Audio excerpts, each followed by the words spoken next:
Welcome to గీతం TV. నా పేరు రేవతి. ముందుగా హెడ్లైన్స్. కీలక వ్యాఖ్యలు చేసిన అమెరికా నేవీ ఆపరేషన్స్ చీఫ్, చైనాకు చెక్ పెట్టడంలో భారత్ కీలక పాత్ర పోషిస్తుందని అభిప్రాయం వ్యక్తం చేసిన మైక్ గిల్డ్.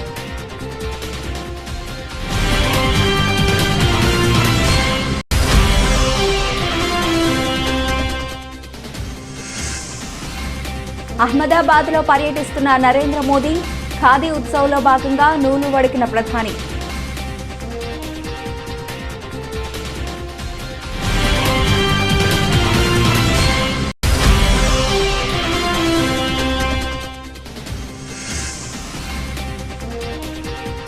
కేంద్రంలోని బీజేపీ ప్రభుత్వంపై మరోసారి విరుచుకుపడ్డ ఢిల్లీ సీఎం.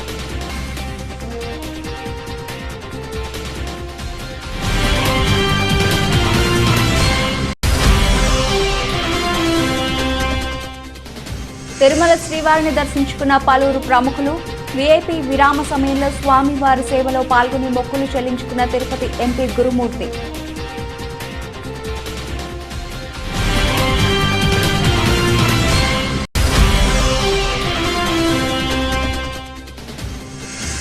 సెప్టెంబర్ 2న హైదరాబాద్లోని రామోజీ ఫిలిం సిటీలో బ్రహ్మస్త్రావ్ ప్రీ రిలీజ్ ఈవెంట్. ముఖ్య అతిథిగా విచ్చేయనున్న young tiger junior NTR.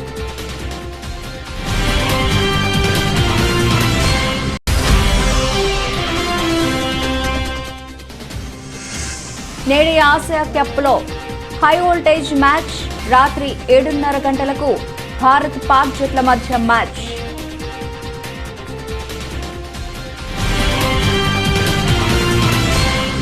America navy operations chief Mike Gilday కీలక వ్యాఖ్యలు చేశారు.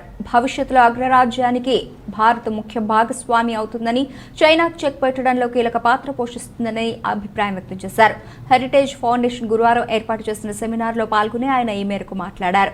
భారత్ నుంచి చైనాకు 2 సవాళ్లు ఎదురవుతాయని గిల్డే పేర్కొన్నారు. తూర్పు, దక్షిణ చైనా సముద్రం, తైవాన్ జలసంధి వైపు చూడాలని, అలాగే చైనాను బలవంతం చేస్తున్నారని, కానీ చైనా వాస్తవానికి పక్కనున్న భారత్ను గమనించాల్సిన అవసరం ఉందన్నారు. దక్షిణాసియాలో భారత్ బలమైన దేశంగా ఉండడం అమెరికా, జపాన్కు అవసరమన్నారు. భారత్తో జాగ్రత్తగా ఉండాలనేలా చైనాను అప్రమత్తం చేయాలని సూచించారు. భారత్, అమెరికా సైన్యాలు గతేడాది అక్టోబర్లో సైనిక విన్యాసాలు నిర్వహించిన విషయాన్ని గిల్డే గుర్తు చేశారు. అప్పుడే చైనాకు భారత సవాల్ అవుతుందని అంచనాకు వచ్చినట్లు పేర్కొన్నారు. ఇతర దేశాలతో పోల్చితే భారత్లోనే తాను ఎక్కువ సమయం గడిపినట్లు చెప్పుకొచ్చారు. ప్రధానమంత్రి నరేంద్ర మోదీ తన సొంత రాష్ట్రం గుజరాత్లో పర్యటించారు. ఈ పర్యటనలో భాగంగా గుజరాత్ వాణిజ్య రాజధాని, గతంలో మోదీ ప్రాతినిధ్యం వహించిన అహ్మదాబాద్లో ఆయన పలు కార్యక్రమాల్లో పాలుపంచుకున్నారు. ఈ సందర్భంగా ఖాదీ ఉత్సవ్ను పురస్కరించుకుని మోదీ నూలు వడికారు. ఇందుకోసం చరఖా ముందు బాసిం పట్లు వేసుకుని కూర్చున్న మోదీ తను చేతుల్లోకి నూలు దారాన్ని తీసుకుని చరఖాపై దానిని వడికారు. అహ్మదాబాద్ పర్యటనలో భాగంగా సబర్మతి నదిపై పాదచారులు కోసం నూతనంగా నిర్మించిన అటల్ బ్రిడ్జ్ని మోదీ ప్రారంభించనున్నారు. గాలిపటం ఆకారంలో నిర్మించిన ఈ బ్రిడ్జ్ని అత్యాధునిక సాంకేతిక పరిజ్ఞానంతో నిర్మించిన సంగతి తెలిసిందే. ఈ బ్రిడ్జ్ అహ్మదాబాద్ సిగలో ఓ కలికితి రాయిగా నిలవనుందని పలువురు ప్రముఖులు ప్రశంసించిన సంగతి తెలిసిందే.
కేంద్రంలోని బీజేపీ ప్రభుత్వంపై ఢిల్లీ సీఎం కేజ్రీవాల్ మరోసారి విరుచుకుపడ్డారు.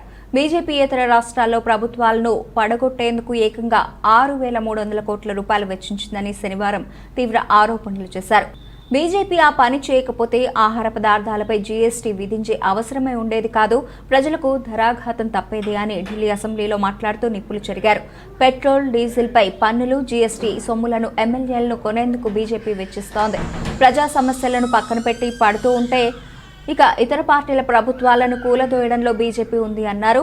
బీజేపీలో చేరాలంటూ 20 కోట్ల రూపాయల చొప్పున ఆశ చూపారని ఆప్ ఎమ్మెల్యేలు ఇటీవల ఆరోపించడం తెలిసిందే. కేజ్రీవాల్, అస్సాం సీఎం హిమంత బిశ్వ శర్మ మధ్య ట్విట్టర్లో మాటల యుద్ధం కొనసాగుతోంది. ఈ నేపథ్యంలో అస్సాంలో సర్కారీ స్కూళ్ల పరిశీలనకు ఎప్పుడు రమ్మంటారని కేజ్రీవాల్ ప్రశ్నించారు. మరోవైపు ఢిల్లీ లెఫ్టినెంట్ గవర్నర్తోనూ కేజ్రీవాల్కు విభేదాలు ముదురుతున్నాయి. కేజ్రీవాల్ సంతకాలు లేవంటూ 47 ఫైళ్లను एलजी तिप्पी पंपार। आज देश का हर आदमी महंगाई से बड़ा परेशान है। 2014 में डीजल का दाम था 54 रुपए, अब हो गया 90 रुपए। पेट्रोल का दाम था 2014 में 60 रुपए, अब हो गया 110 रुपए। सीएनजी 37 रुपए थी, 75 रुपए पहुंच गई। एलपीजी 410 रुपए की थी, 1053 रुपए का एक सिलेंडर हो गया। वनस्पति ऑयल 70 रुपए का था, 170 रुपए हो गया। और नमक 7 रुपए का था, 15 रुपए हो गया। हर चीज के दाम बढ़ गए, डबल ट्रिपल हो गए। एक आम आदमी बेचारा, तनख्वाह बढ़ी नहीं है, घर कैसे चलाए तो कैसे चलाए वो।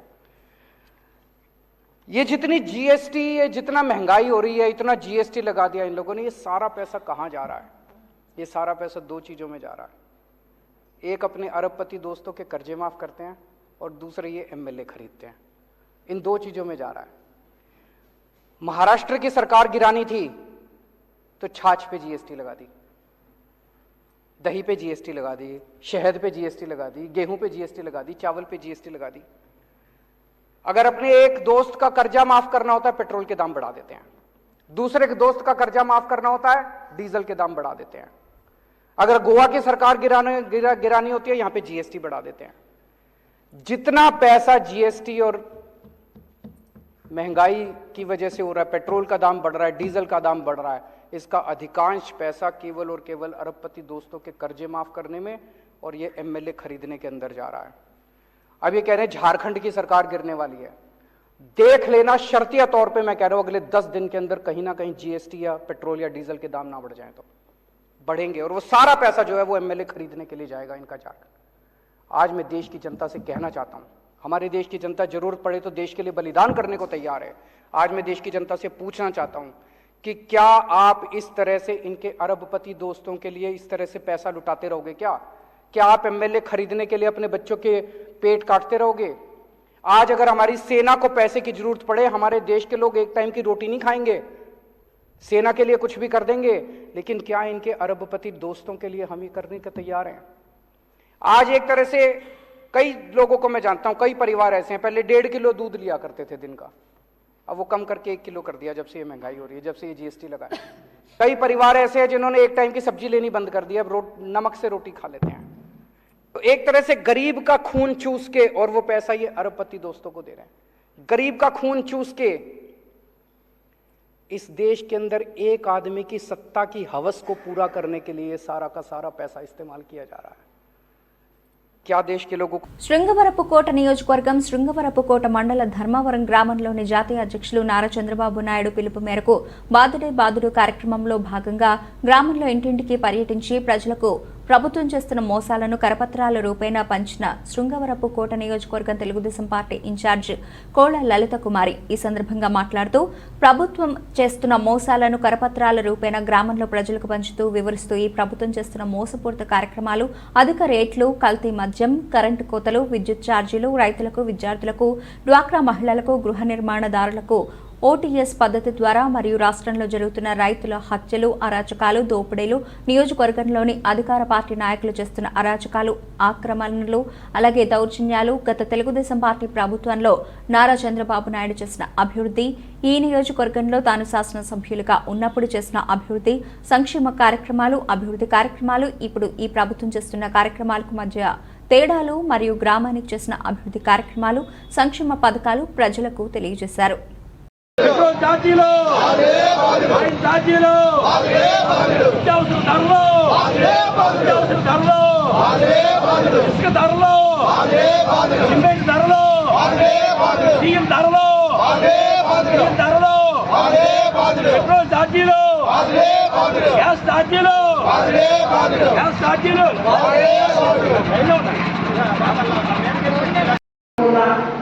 చంద్రన్న బీమా లాంటి పథకాలను కూడా ఇవాళ నిలుపుదల చేసి కుటుంబంలో ఎవరైనా పెద్ద చనిపోతే మాత్రమే రాజన్న బీమా అని చెప్పి పెట్టిన సందర్భం ఇవాళ అది కూడా ఎవరికి రాష్ట్రంలో ఒక్క బీమా కూడా ఇవాళ ఇవ్వలేదు. పిహెచ్సి వియ్యంపేటలో వైద్యాధికారులు డాక్టర్ గోపాలకృష్ణ, డాక్టర్ సింహాద్రి నాయుడు ఆధ్వర్యంలో వియ్యంపేట డాక్టర్ బిఆర్ అంబేద్కర్ గురుకుల బాలికల పాఠశాల విద్యార్థినులచే జిల్లా అంధత్వ నివారణ సంస్థ ఆదేశాల మేరకు ఆగస్టు 25 నుండి సెప్టెంబర్ 8 వరకు జాతీయ నేత్రదాన పక్షోత్సవాలు నిర్వహించినట్లు ఆప్థాలమిక్ ఆఫీసర్ సిహెచ్ ఈశ్వరరావు తెలిపారు. నేత్రదానం చేయండి, అంధత్వాన్ని రూపుమాపండి, సర్వేంద్రియానాం నయనం ప్రధానం, అన్ని దానాలు కన్నా నేత్రదానం మిన్న, నేత్రదానం చేయండి, ఇంకో ఇద్దరికి చూపునివ్వండి వంటి నినాదాలతో అవగాహన ర్యాలీ నిర్వహించారు. ఈ కార్యక్రమంలో principal T Jayasri, PHN Jagadamba, HV Padmavati, health assistant Satyarao, staff nurse Sridevi, ANM Bhavani, ASHA workers, school సిబ్బంది పాల్గొన్నారు.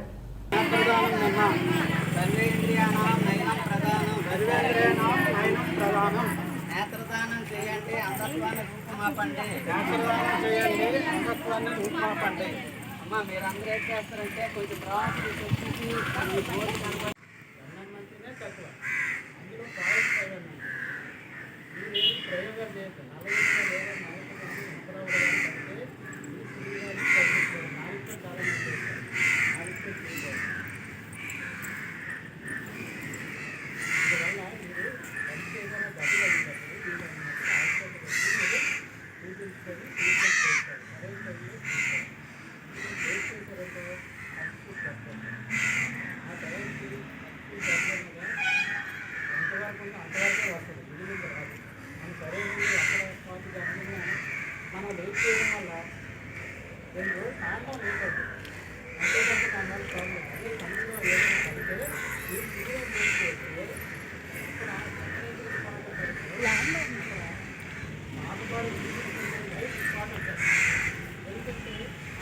ఆంధ్ర రాష్ట్రాన్ని క్రైస్తవ రాష్ట్రంగా మార్చడానికి సీఎం జగన్ ప్రయత్నిస్తున్నారని ఏపీ సాధు పరిషత్ అధ్యక్షుడు శ్రీనివాసానంద సరస్వతి అన్నారు.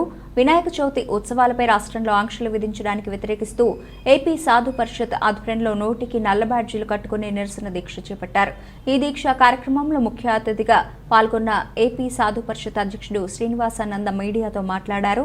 రాష్ట్రంలో వినాయక చవితిని హిందువులకు దూరం చేసే ప్రయత్నం జరుగుతున్నదని అన్నారు. చవితి ఉత్సవాలు నిర్వహించాలంటే ఆంక్షలు విధించడం విడ్డూరంగా ఉందన్నారు. ప్రతి మండపానికి 4 డిపార్ట్మెంట్ల నుంచి పర్మిషన్ తీసుకుంటే అనుమతి ఇవ్వడం ఏంటని ప్రశ్నించారు. రాష్ట్రంలో క్రైస్తవ ఎజెండాను అమలు చేయాలని చూస్తే పరాభవం తప్పదని ఈ సందర్భంగా హెచ్చరించారు. ఈ కార్యక్రమంలో ఏపీ సాధు పరిషత్ సభ్యులు పాల్గొన్నారు.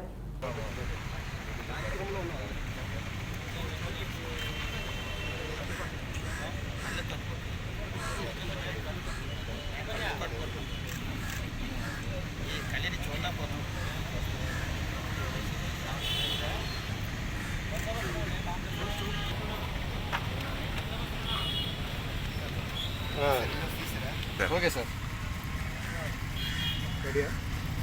बोलो गणेश महाराज की विघ्नेश्वर स्वामी की वरसिद्धि विनायक स्वामी की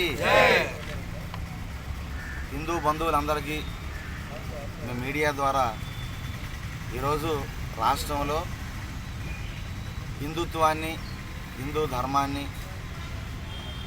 గణేష్ ఉత్సవ కార్యక్రమాలని ఈ రాష్ట్ర ముఖ్యమంత్రి జగన్మోహన్ రెడ్డి గారు చాలా కుట్రపూరితంగా వ్యవహరించి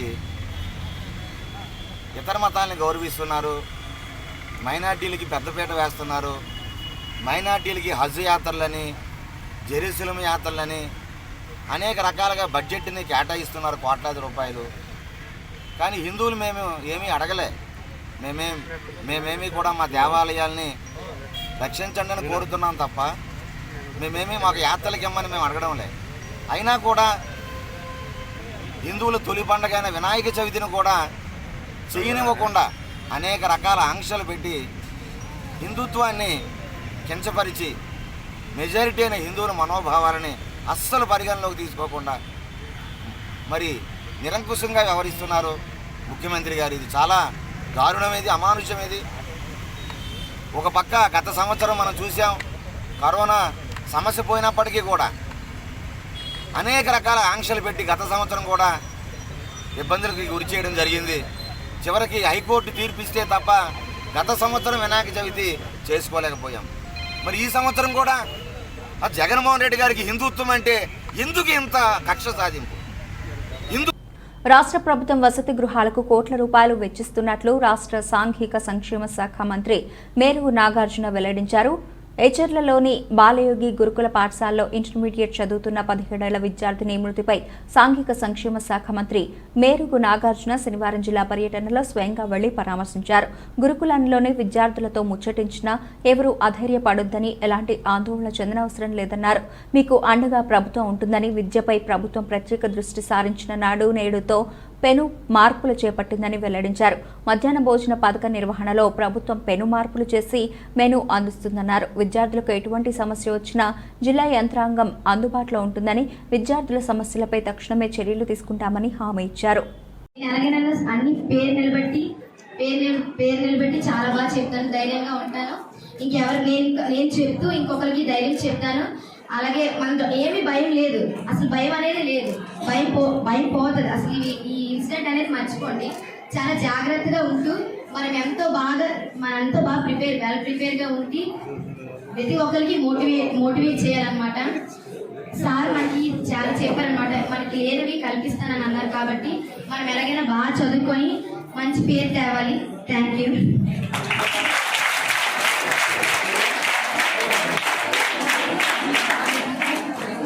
ఆడపిల్లలు ఇంటర్మీడియట్, డిగ్రీ, పీజీ చదువుకున్న పిల్లలు కూడా ఓపెన్ టాయిలెట్స్కి వెళ్ళేటువంటి పరిస్థితి చూస్తున్నారు. అనంతపురం, కరీంనగర్, ముస్గి ఆ ప్రాంతాల్లో, ఇతర జిల్లాల్లో ఈ ముఖ్యమంత్రి గారు చాలా కాన్సన్ట్రేటివ్గా హాస్టల్ బాగు చేయాలని కొన్ని కోట్లు ఖర్చు పెడుతున్నాడు. ఈ నేపథ్యంలో మీకు పెట్టే భోజనం, క్వాలిటీ ఫుడ్, మంచి భోజనం పెట్టాలని ఒక టైం టేబుల్ వేశాడు అసెంబ్లీలో. ఏ ముఖ్యమంత్రి ఇలా 5 నిమిషాల్లో టైం టేబుల్ రాసి మధ్యాహ్న భోజన పథకం, మధ్యాహ్నం ఇచ్చే చిక్కీస్ దగ్గర కూడా ఇన్వాల్వ్ చేసి మీకు ఈరోజు మీకు మధ్యాహ్నం పెడతా ఉన్నారు. పెడుతున్నారా? నేను ఇప్పుడే టైం టేబుల్ చూసా చక్కగా. ఎక్కడ మరలా ఈరోజు ముఖ్యమంత్రి గారు ఇది కాకుండా ఇంకా మంచిగా క్వాలిటీగా ఉండాలా, అన్ని హాస్టల్స్, అన్ని residential schools, SC, BC, minority ఎక్కడైనా చేయాలని మరలా ఎక్సర్సైజ్ చేయిస్తూ ఉన్నారు. ఇంత ఆలోచనతో జగన్మోహన్ రెడ్డి గారు చేస్తున్నప్పుడు మీరు ఎక్కడైనా ఎవరైనా అందరూ మేధావులు ఉండరు.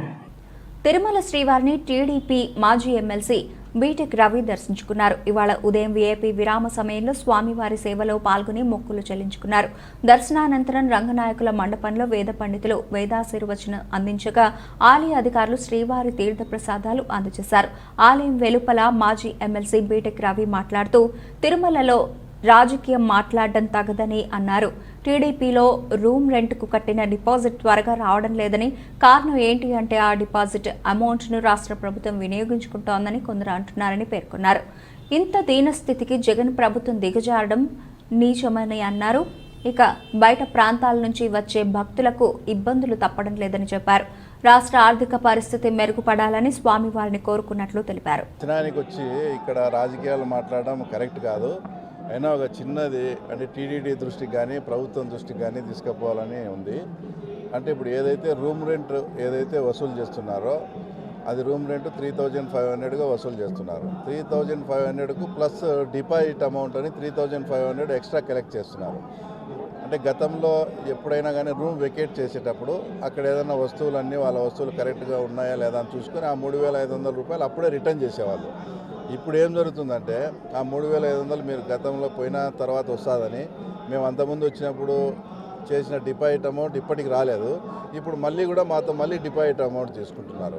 ఏమనేది అడిగితే లేదు సార్, డిపాజిట్ అమౌంట్ అంతా ప్రభుత్వం అతను వాడుకొని తర్వాత మీకు నిదానంగా పంపిస్తుందని ఇక్కడ ఉండే వాళ్ళు చెప్తారు. అది ప్రభుత్వం వాడుకుంటుందా, టీటీడీ వాళ్ళు వాడుకుంటుందా? ఎందుకంటే దూర ప్రాంతం నుంచి వచ్చి ఇక్కడ భక్తులు ఏదైతే డిపాజిట్ అమౌంట్ కడితే గవర్నమెంటు దాన్ని కూడా వాడుకునే, అంటే భక్తులు రూముల కోసం కేటాయించిన డిపాజిట్ల అమౌంట్ కూడా వాడుకునే దుస్థితికి అంటే మన జగన్మోహన్ రెడ్డి గారి ప్రభుత్వం రావడము వాస్తవంగా చాలా ఇది శోచనీయము. ఈ రాష్ట్ర ఆర్థిక పరిస్థితి బాగా మెరుగుపడాలని కూడా దేవుని ప్రార్థించారు. తిరుమల శ్రీవారిని పలువురు ప్రముఖులు దర్శించుకున్నారు. ఇవాళ ఉదయం వీఐపీ విరామ సమయంలో తిరుపతి ఎంపీ గురుమూర్తి, తెలంగాణ ఎమ్మెల్సీ రేగ కాంతారావులు కుటుంబ సభ్యులతో కలిసి వేర్వేరుగా స్వామివారి సేవలో పాల్గొని మొక్కులు చెల్లించుకున్నారు. దర్శనానంతరం రంగనాయకుల మండపంలో వేద పండితులు వేదాశీర్వచనం అందించగా ఆలయ అధికారులు శ్రీవారి తీర్థ ప్రసాదాలు అందజేశారు.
నవరత్నాల్లో భాగంగా పేదలందరికీ ఇళ్లు ఇవ్వాలనే రాష్ట్ర ప్రభుత్వ సంకల్పానికి సంబంధిత ఇంజనీరింగ్ అధికారులు భాగస్వాములు కావాలని ప్రభుత్వ ప్రత్యేక కార్యదర్శి రాహుల్ పాండే పేర్కొన్నారు. జిల్లాలో చేపడుతున్న గృహ నిర్మాణాలపై కార్యనిర్వాహక ఇంజనీర్లు, ఉప కార్యనిర్వాహక ఇంజనీర్లు, సహాయ ఇంజనీర్లతో సమీక్ష సమావేశం కలెక్టర్ కార్యాలయం సమావేశ మందిరంలో శనివారం గృహ నిర్మాణ శాఖ ఆధ్వర్యంలో జరిగింది. ఈ సందర్భంగా ఆయన మాట్లాడుతూ సొంతింటి కల సాకారం చేయాలనే తాపత్రయం పడుతున్న ప్రభుత్వానికి పేద ప్రజల సంతోషానికి మధ్య వారధులుగా నిలవాలని గృహ నిర్మాణ శాఖ ఇంజనీర్లను కోరారు. గత 10 మాసాల్లో జిల్లా ప్రగతి బాగుందని, ఇదే స్ఫూర్తితో ముందుకు సాగాలని అన్నారు. of the program by December 2023 in the district. So మనం calculate చేస్తే 5 plus 12 17 months మనకు ఉన్నాయి. And 17 months లో చూస్తే so let's talk about 15 September తర్వాత సీజన్ కూడా మనకు కంటిన్యూస్ గా ఉంటుంది. అంటే that will be working season. So especially October, November, December, January, February, March, April, May, June. So these 9 months are very it's all working season for all of us. So we know that rainy season means rains will be only cyclonic rains, otherwise no rains will be there. Ante kada? So these 9 months are the basically main working season. Correct kada? So manam ante by June 2023 maximum target manam achieve cheyali. So ade manam maximum target ఒకే రోజులో జరగదు కదా? ఇదొక construction work. So 5 months is a decent period to complete a house of 342 square feet. Sorry, square feet only. So which is our size as per the National Building Code, as well as some people they are constructing bigger houses also, then also. So it's very important to ensure that 30% plus target number మీకు మీ MD office గారు నిన్న 5.5 lakhs houses commit చేయడం కూడా జరిగింది. పర్యావరణ పరిరక్షణ అందరూ బాధ్యతగా వ్యవహరించాలని, మట్టి వినాయకుడిని పూజించి పర్యావరణాన్ని కాపాడాలని మున్సిపల్ కమిషనర్ చాలా ఓబులేసు తెలిపారు. శనివారం ఇకప్ ఆధ్వర్యంలో మట్టి వినాయక విగ్రహాలను పంపిణీ కార్యక్రమం నిర్వహించారు. ఇస్కాఫ్ జిల్లా అధ్యక్షుడు MV మల్లేశ్వరరావు అధ్యక్షతన ఈ కార్యక్రమం జరిగింది. ఈ సందర్భంగా మున్సిపల్ కమిషనర్ మాట్లాడుతూ పర్యావరణ అందరూ బాధ్యతని, ఇక భారతదేశంలో హిందూ సాంప్రదాయంలో భాగంగా పర్యావరణానికి హానికరం కాకుండా భారతీయ సాంప్రదాయాలను కాపాడుకునే విధంగా ఉండాలని ఆయన తెలిపారు. ఈ కార్యక్రమంలో ఇస్కఫ్ జిల్లా కార్యదర్శి GV Nagabhushana Rao, international walkers club మాజీ గవర్నర్ గేదెల ఇందిరాప్రసాద్, కూన పాపారావు, ఈశ్వరరావు, మళ్ళా చక్రవర్తి, నరసింహారాజు తదితరులు పాల్గొన్నారు. కార్యక్రమాలు టేకప్ చేస్తున్నాయి. అందులో భాగంగా Indian society for culture cooperation and friendship, ISCUF అంటారు, భారత సాంస్కృతిక సహకార స్నేహ సంఘం శ్రీకాకుళం జిల్లా శాఖ వారు ఈ సంవత్సరం శ్రీకాకుళం నగరంలో వినాయక చవితి మనకు ఏదైతే 31వ తారీఖున బుధవారం రోజున జరుపుకుంటున్నామో ఆ సందర్భంగా ప్రజలకి మట్టితో తయారు చేసినటువంటి ఈ యొక్క విగ్రహాలని ఫ్రీగా ఇవ్వడం ద్వారా ప్రజల్లో అవగాహన కల్పించడమే కాదు, ఈ మట్టితో తయారు చేసినటువంటి విగ్రహాలని ప్రజలకు అందుబాటులోకి తెచ్చి ఈ యొక్క ప్రకృతికి సహకరించే విధంగా పర్యావరణ హిత వినాయక విగ్రహాలని డిస్ట్రిబ్యూట్ చేయడం చాలా అభినందించదగ్గ విషయం. ఈ సందర్భంగా యాజ్ ఎ సివిక్ బాడీగా మున్సిపల్ కార్పొరేషన్ కమిషనర్గా ఇస్కాఫ్ శ్రీకాకుళం జిల్లా కమిటీ వారిని హృదయపూర్వకంగా అభినందిస్తున్నాను. భవిష్యత్తులో పర్యావరణ పరిరక్షణ కోసం మీరు మా మున్సిపల్ కార్పొరేషన్తో కలిపి నగర పరిరక్షణ కోసం, నగరంలో ఉన్నటువంటి పర్యావరణ పరిరక్షణ కోసం మీతో కలిసి అనేక రకాలైనటువంటి కార్యక్రమాలని టేకప్ చేయడానికి మున్సిపల్ కార్పొరేషన్ మీతో కలిసి పనిచేస్తుందని తెలియజేస్తూ, ఈ సందర్భంగా ఎవరైతే ఈరోజు ఇస్కాఫ్ ప్రతినిధులు శ్రీకాకుళం జిల్లా వారు ఈ యొక్క పర్యావరణ హిత మట్టి విగ్రహాలని ప్రజలకు ఈరోజు ఫ్రీగా డిస్ట్రిబ్యూట్ చేస్తున్నారో వారిని ఈ సందర్భంగా మరొకసారి అభినందిస్తున్నాను. ధన్యవాదాలు. Thank you very much. పండుగ రణబీర్ కపూర్ నటించిన సంషేరా బాక్స్ ఆఫీస్ దగ్గర ఘోరంగా చతికిలపడింది. దీంతో తన తర్వాతి సినిమా బ్రహ్మాస్త్ర మీదే బోలెడాసలు పెట్టుకున్నాడు ఈ హీరో. రణబీర్తో పాటు ఆలియా భట్, అమితాబ్ బచ్చన్, నాగార్జున ప్రధాన పాత్రలు పోషించిన ఈ సినిమాకు అయాన్ ముఖర్జీ దర్శకుడిగా వ్యవహరించారు. దర్శక దిగ్గజం రాజమౌళి సమర్పకుడిగా వ్యవహరిస్తున్నారు. ఈ సినిమా మొదటి భాగం బ్రహ్మాస్త్ర, మొదటి భాగం శివ పేరిట సెప్టెంబర్ 9న తెలుగు, హిందీ, తమిళం, మలయాళం, కన్నడ భాషల్లో విడుదలకు సిద్ధమవుతోంది. ఈ క్రమంలో సినిమా ప్రమోషన్స్ కు రెడీ అవుతోంది చిత్ర యూనిట్. అందులో భాగంగా ప్రీ రిలీజ్ ఈవెంట్ ను ఖరారు చేశారు. సెప్టెంబర్ 2న హైదరాబాద్లోని రామోజీ ఫిలిం సిటీలో ప్రీ రిలీజ్ వేడుక జరపనున్నారు. ఈ కార్యక్రమానికి యంగ్ టైగర్ జూనియర్ ఎన్టీఆర్ ముఖ్య అతిథిగా విచ్చేయనున్నారు. ఈ విషయాన్ని తెలియజేస్తూ బ్రహ్మాస్త్ర చిత్ర యూనిట్ స్పెషల్ మీడియాను రిలీజ్ చేసింది. అంతర్జాతీయ క్రికెట్లో కీలక టోర్నమెంట్గా పరిగణిస్తున్న ఆసియా కప్ శనివారం ప్రారంభమైన సంగతి తెలిసిందే. ఈ టోర్నీలో రెండో రోజైన ఆదివారం హై వోల్టేజ్ మ్యాచ్ జరగనుంది. చిరకాల ప్రత్యర్థులు, దాయాది దేశాలు అయిన భారత్, పాకిస్తాన్ జట్ల మధ్య మ్యాచ్ ఆదివారం రాత్రి 7:30 జరగనుంది. దుబాయ్ ఇంటర్నేషనల్ క్రికెట్ స్టేడియం వేదికగా జరగనున్న ఈ మ్యాచ్ ప్రపంచవ్యాప్తంగా క్రికెట్ అభిమానుల్లో ఆసక్తి రేకెత్తిస్తోంది. ఆసియా కప్లో ఇప్పటిదాకా భారత్, పాక్ జట్ల మధ్య 14 మ్యాచ్లు జరగగా వాటిలో 8 మ్యాచ్లలో భారత్ గెలిచింది. పాక్ 5 మ్యాచ్ల్లో విజయం సాధించింది. మరో మ్యాచ్లో వర్షం వల్ల ఫలితం రాలేదు. వెరసి ఆసియా కప్లో పాక్ పై భారతే పై చేయిగా ఉంది. ఆసియా కప్లో జరిగిన చివరి 3 మ్యాచ్లలోనూ పాక్ పై భారతే విజయం సాధించింది. ఓవరాల్ రికార్డులో భారతే ఫేవరెట్ గా ఉన్న నేపథ్యంలో ఆదివారం నాటి మ్యాచ్లో కూడా భారతే ఫేవరెట్ గా బరిలోకి దిగనుంది. బులెటిన్ ముగించే ముందు హెడ్లైన్స్ మరోసారి. కీలక వ్యాఖ్యలు చేసిన అమెరికా నేవీ ఆపరేషన్స్ చీఫ్, చైనాకు చెక్ పెట్టడంలో భారత్ కీలక పాత్ర పోషిస్తుందని అభిప్రాయం వ్యక్తం చేసిన మైక్ గిల్డ్.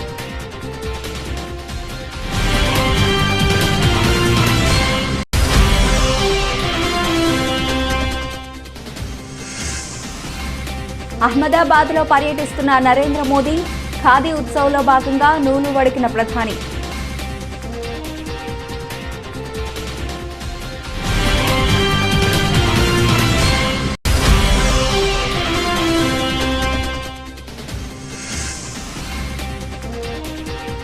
కేంద్రంలోని బీజేపీ ప్రభుత్వంపై మరోసారి విరుచుకుపడ్డ ఢిల్లీ సీఎం.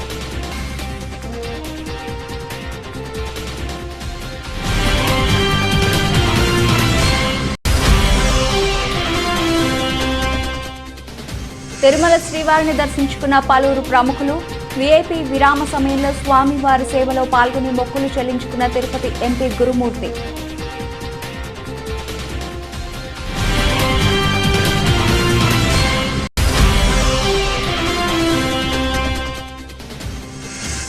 సెప్టెంబర్ 2న హైదరాబాద్లోని రామోజీ ఫిలిం సిటీలో బ్రహ్మాస్త్ర ప్రీ రిలీజ్ ఈవెంట్. ముఖ్య అతిథిగా విచ్చేయనున్న యంగ్ టైగర్ జూనియర్ ఎన్టీఆర్.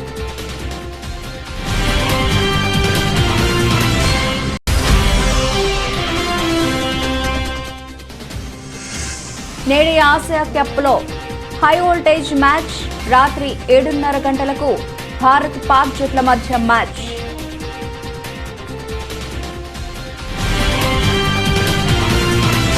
ఇవి ఇప్పుడు వరకు బులెటిన్ అప్డేట్స్. మరిన్ని అప్డేట్స్తో మళ్ళీ కలుద్దాం. అంతవరకు సెలవు. నమస్తే.